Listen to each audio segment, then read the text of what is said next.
Bien, bonsoir à tous et bienvenue pour ce 73e épisode de la série Ils font vivre Amiens. Souvenez-vous, la dernière fois, nous étions chez la bijouterie d'autre part. Aujourd'hui, nous sommes au 151 rue Gauthier de Rumilly chez 50-50. Et pour en parler, nous sommes avec Fabien. Bonsoir Fabien.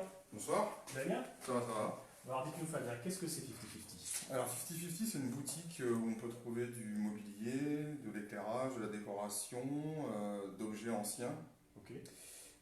principalement ciblés sur les années 50. Les années 50. Voilà.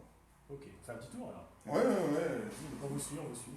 Présentez-nous ça. Bah alors, ça change très souvent, parce que comme la boutique fait 36 mètres carrés, j'essaie de faire, d'avoir une rotation assez permanente. Ok. C'est-à-dire que toutes les semaines, il y a des nouvelles choses en fait. Toutes les semaines. Je vends ici, je publie aussi sur internet. Donc des fois des objets arrivent le matin, partent l'après-midi, et voilà. Donc j'essaie de recréer un peu à chaque fois une ambiance pour que les gens aussi puissent se projeter chez eux avec la décoration, plutôt que d'empiler beaucoup d'objets comme dans les anciennes boutiques. Donc j'essaie de faire un peu de mise en scène, quoi. D'accord. Voilà. Ici, cette semaine, justement. Bah ça, c'est une table basse des années 50, par exemple, de type scandinave. D'accord. Les céramiques, c'est pareil, c'est des années 50. Le fauteuil aussi.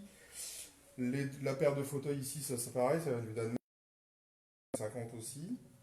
Et puis je peux mixer ça avec par exemple des sérigraphies d'un artiste qui a fait une bonne partie de sa carrière à Amiens, D'accord. qui sont des années 70. Voilà.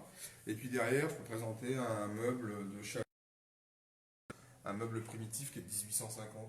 Ah oui. J'aime bien aussi mixer les ambiances et les styles pour pas qu'on retrouve toujours la même chose et que tous les clients aient le même intérieur. C'est aussi les années 50 et le 19e siècle. Voilà, c'est ça, une fois dans le 50, mais voilà. Et puis après, par là, ça c'est typiquement scandinave aussi. Début 50, fin 60, pareil, ça c'est années 50. La lampe Louis Calf, designer français, éditeur hollandais, ça c'est typiquement une lampe années 50 par exemple. D'accord. Le piétement tripode comme ça, à 3 pieds, la forme. En fait, les années 50, c'était vraiment les choses très épurées. Donc voilà, là-bas, c'est pareil, luminaire années 50, céramique années 50, voilà. Mais pas que. Et par ici, là-bas Par ici, c'est plus les années 70. Années 70 ici. Les étagères, c'est années 70, les céramiques aussi. La tête à chapeau, c'est pareil, c'est années 70. Ça, c'est années 70, François Caléca, c'est un artiste français. Ça, c'est années 90. C'est Bavarois, c'est un petit peu plus récent. Ça, c'est années 50. Mais toujours essayer de ça, c'est années 70, essayer de toujours mixer un petit peu. Les différentes époques. Voilà. Puis il y a des choses originales, je vois cette grenouille en Ouais, ça c'est un porte-revue. D'accord. Porte-revue d'Olivier Cagence, un designer français, c'est années 70. 75, 76, tout en rotin, ouais. D'accord, une lampe ici, pareil, années 50. Ça c'est années 70-80.